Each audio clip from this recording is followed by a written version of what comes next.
you all are safe at home. In the previous session, we have discussed all about the properties of soil, and in the properties of soil, we have discussed three properties regarding the soil. What are the different properties of soil we have discussed? Yes. First property is percolation of water into the soil. Second property is presence of moisture in the soil. And third property is absorption of water by the soil. So these are the three properties we have discussed in the previous class. Okay. What is percolation? Percolation nothing but the inflow of water. The flow rate of water in ml per minute. So that means the amount of water that flow into the soil per a given time. Okay, that is called percolation. That means the inflow of water. How can we calculate the percolation rate? The percolation is nothing but infiltration or movement of flow rate of water. How can we calculate the flow rate of water into the soil? The flow rate of water can be measured in ml per minutes. That is the amount of water that absorbs, or we can say that moves into the soil.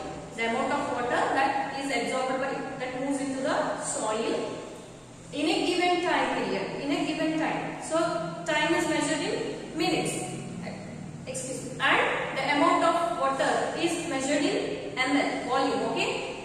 So this is about percolation. So in that manner we can find out the flow rate of water in the soil. So what happens when the water moves down into the soil? As this water moves down into the soil by passing through different layers of soil. We know about different layers of soil. What are the different layers of soil? We know. Soil profile consists of almost 4 layers. Okay, what are they? Horizon A, horizon B, horizon C and horizon R. Actually in textbook horizon R is not there. They haven't given it as horizon R. In future you are going to study. Basically according to your textbook you are going to observe only 3 horizons and 1 extra layer is present, that is bedrock layer. Bedrock layer is also known as, we can call it as horizon R, regolith. Okay. And what are the different layers present in the soil profile? First layer is horizon A, it is also known as topsoil. And second one, horizon B, it is also known as subsoil. And horizon C, nothing but the parent rocks. And last layer of soil is nothing but the bedrocks or regolith or horizon R. So these are the different layers present in the soil profile. In different layers we can observe different constituents, different components. Okay. If you consider the topsoil comprises of the humus and organic matter, some organic minerals. Okay. So humus consists of organic compounds. Along with that, some minerals are also present in the topsoil layer. Next to the topsoil, we are having subsoil. In subsoil, purely we can observe the minerals, that means iron oxides. Okay. And the humus content is comparatively less here. So the color of this subsoil layer is little bit lighter brown in color, whereas the topsoil layer is dark brown in color because of the presence of more or abundant amount of humus. So in subsoil layer we can observe oxides, iron oxides are present, and other than that we can see some other minerals are present in the subsoil layer. Okay. And in the horizon C or parent rock layer we can observe the small pieces of rocks. Just beneath the parent rock region we can observe the water that has been accumulated. Water has been accumulated just above the bedrock region. In the parent rock region we can observe the water gathered. Whatever the water has been passed from one layer to the another layer during raining or due to water absorption from the environment, that water flows down into the deeper layers of the soil and reaches the region, parent rock region, where the water will be collected to form water table, nothing but. That means we can say, what is water table? The level of groundwater just above the bedrock region or in the parent rock region is nothing but water table. Okay. So water table has been formed because of the percolation or inflow of the water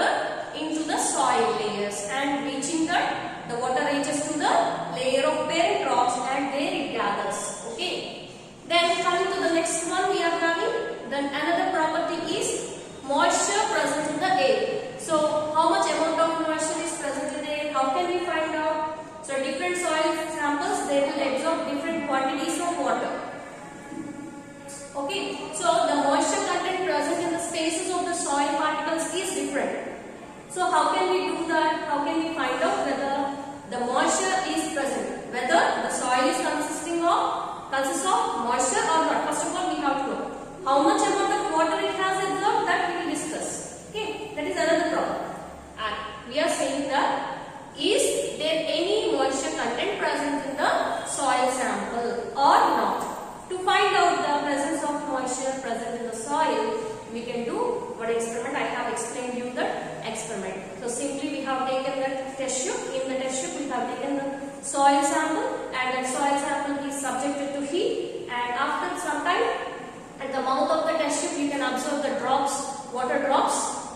Okay, vapor has been formed and water drops you can observe, and that water drops are found at the mouth of the test tube on the sides. Okay, so based on that we can find out why the water drops are formed is the water vapor which is formed due to the heating of soil particles, the moisture content which is present in the soil particles has been evaporated. So due to that water vapor has been formed, and that water vapor when it is subjected to cooling by the atmospheric air, it has formed the water drops on the sides of the test tube at the mouth region. Okay, so this happens. Why this happened means because of the cooling effect because of condensation of water vapor.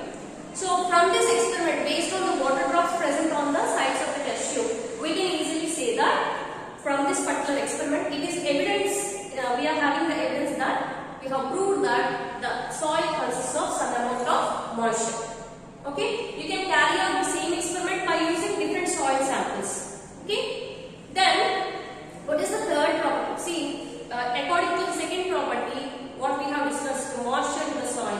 When you see the desert soils, if you observe them, they will shimmer. Shimmer means they will shine, because the water content present in the desert has been evaporated. Because of that, the soil sample may not contain any water content because it's hot.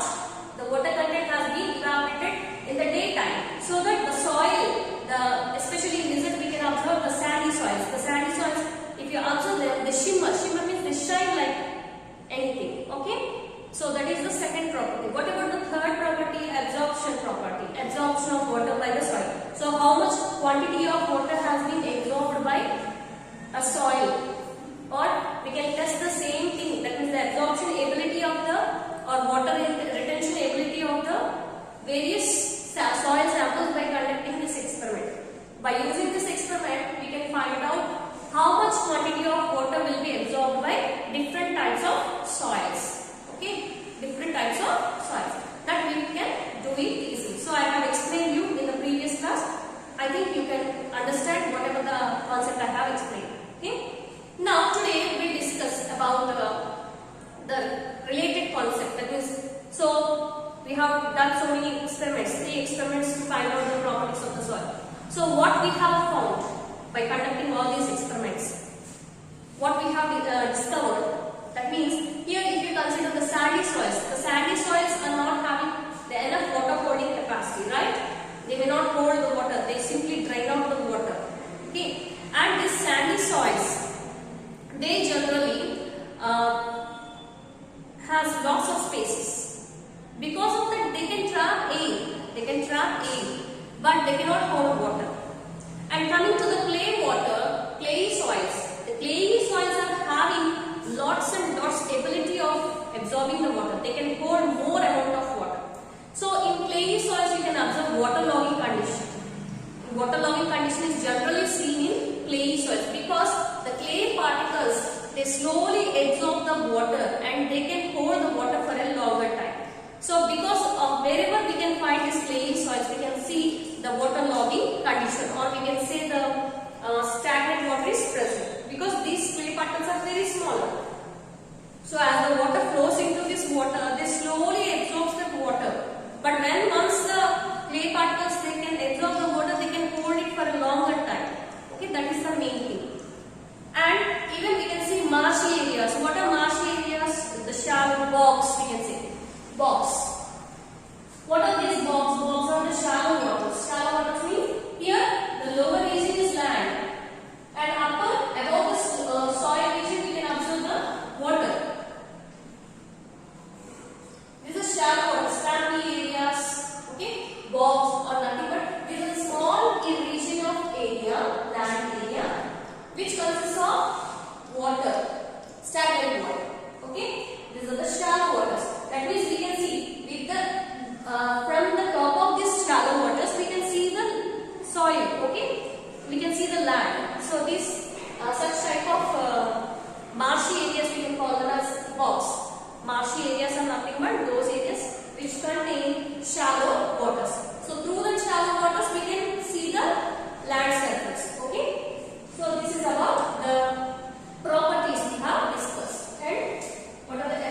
soil suitable for the growth of. What type of soils are suitable for the growth of crops?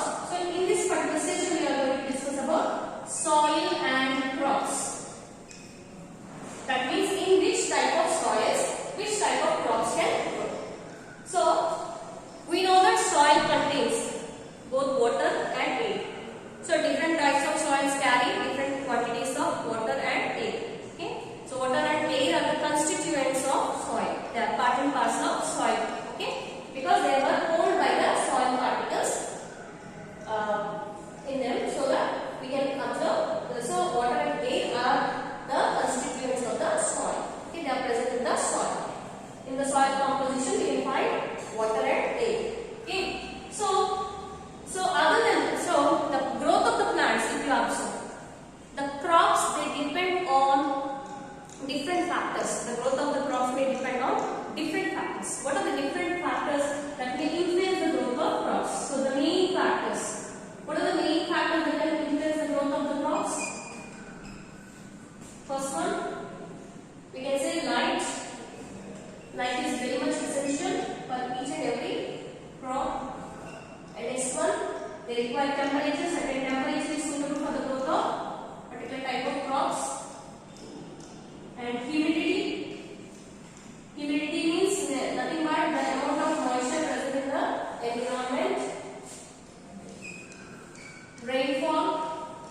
So plants also require sufficient amount of rainfall. Some crops they require more heavy rainfall, and some crops they require moderate rainfall, and some they require very mild rainfall. So rainfall, even weather conditions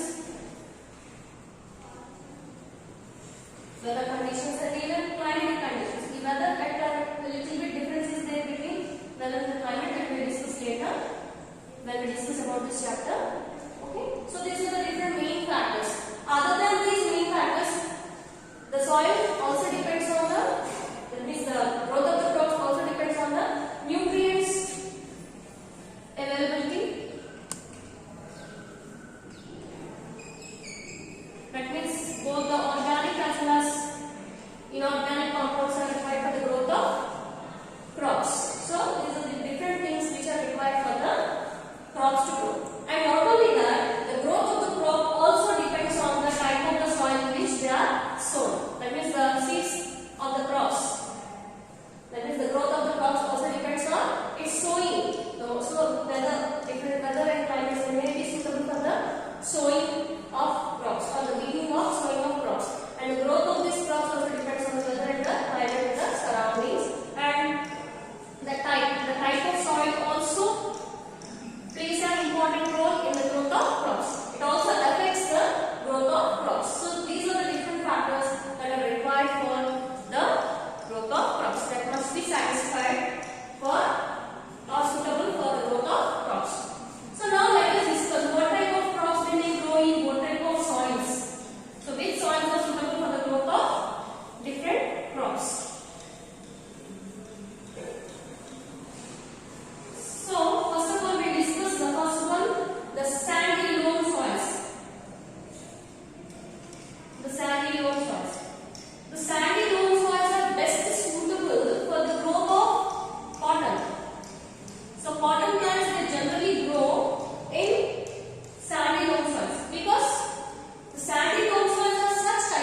air, but they require more quantity of water. So in water-logging conditions only, or in the stagnant water only, the paddy crops grow best, because these paddy crops require more quantity of water. So the best suitable soils for the growth of paddy are clayey soils. So clayey soils are best suitable for the growth of paddy soils. And third one, we are having loamy soils.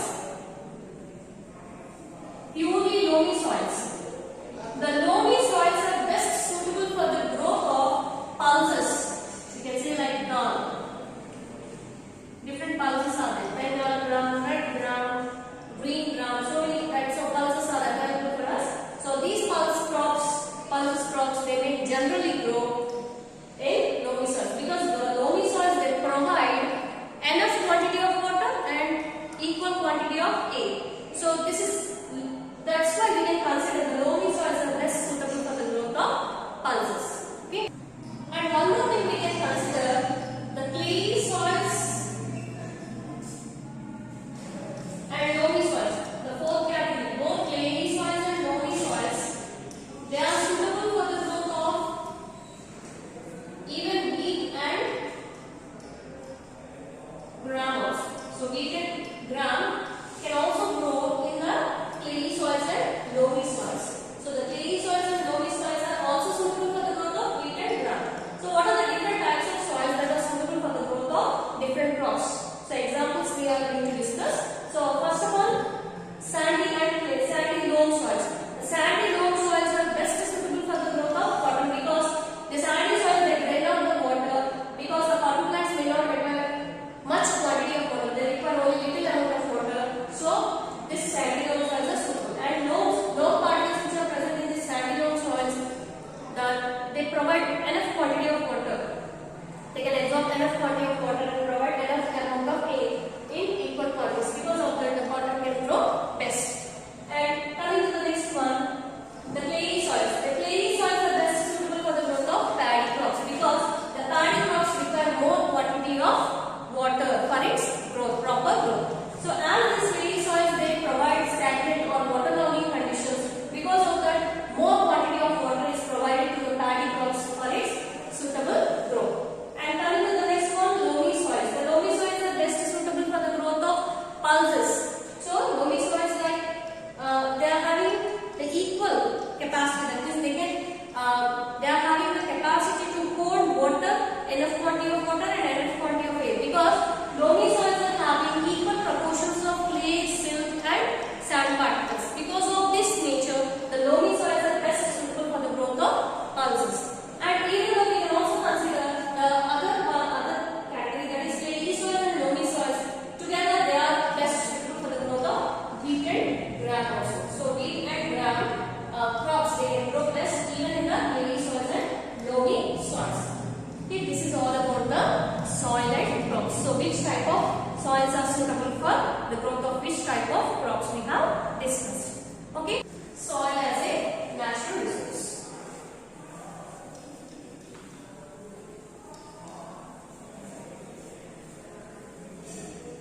plants. By growing the plants, so by supporting the growth of plants, we can get food. So the first one we have satisfied. Even not only that, clothing. How can we get clothes from soil? Because we know that certain plants like the fiber producing plants like cotton and jute. If you consider cotton and jute, this cotton and jute, we will get these fibers from the plants itself. So plants, they grow in the soil because soil acts as a medium for the growth of plants such as cotton and jute, which provide us fibers, and with the help of that fibers we can, by spinning process and weaving process, we can make up fabrics of cotton and jute so that we can get clothing. And what about the shelter? So soil acts as a medium for the growth of plants as well as trees. So we will get wood from the trees. From the wood we can make furniture. So from the wood we can make furniture. With the help of that we can make a shelter. So by using that wood we can construct houses, and even the furniture inside the houses also we will get. So we will get shelter. Along with the shelter we will get some furniture also. So decorative items also like benches, chairs, tables, everything, doors, windows. All these are mainly done with the help of using wood that comes from the plant trees itself, which grows in the soil. So that means here we can say the soil is acting as a natural resource in providing food, clothing and shelter. Okay? And coming to the next one, second one. The second thing, it is provided by the soil. Soil provides us number of minerals which are used in the industry. Soil provides us a number of minerals which are used in the industry. Okay? In the industries, we use a number of minerals. So soil consists of a number of minerals we have discussed. So that minerals are in the form of oxides or in the form of ores. They are not present in the form of pure form. Some are in the crude form and some are in the pure form. Okay? So most probably the minerals, they are present in the impure form, nothing but ores. From these ores we can get a number of metals from the soil. So soil consists of minerals in the form of impure form, nothing but along the impurities, nothing but the ores. These ores are subjected to pressure, heat and pressure in the industries in order to extract metals. Different metals we can extract like copper, zinc, uranium, gold, silver. Like that we can get a number of metals, mercury, like that. We can extract a number of metals from the ores which are present in the soil. So that means we will get minerals from the ores which are present in the soil by subjecting them to extraction process. So other than this, we can also get other sources, other types of minerals, like we can say the coal, petroleum, natural gas. All these we are going to obtain from the soil itself, from the earth. From the deeper layers of the earth we will get all these minerals also, like we can say coal, petroleum, natural gas, which are used as fuel. We can use them as fuel. And here this copper, zinc, gold, silver, mercury and other metals which we are getting from this particular ores of the soil, they can be used in different ways, in making vessels and all. Different ways we can use them. Okay? In the making of wires, so electrical wires like that, we can use them in different ways. Even gold and silver, we can use them in making ornaments. Okay? So, and coal, petroleum, natural gas, which we have obtained, such type of minerals, we can use them as a fuel. And not only that, we can get a number of, we can say that gemstones, precious stones, or precious rocks we will get from the soil itself. Like we can say gemstones, like ruby, emerald, and so many other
form of groundwater, because the water, the rainwater or any water source which flows onto the soil, it will be absorbed by different layers of the soil, or we can say it percolates into the different layers of the soil, and then finally it reaches to one of the layers of the soil where it gathers and forms groundwater. So in that manner we can get groundwater from, we can get water source from the soil in the form of groundwater. I hope children understood well about this topic. So in this class we have completed the soil topic. If you are having any doubts, you can clarify your doubts by calling me to my phone number. Okay. Until then, be safe, students.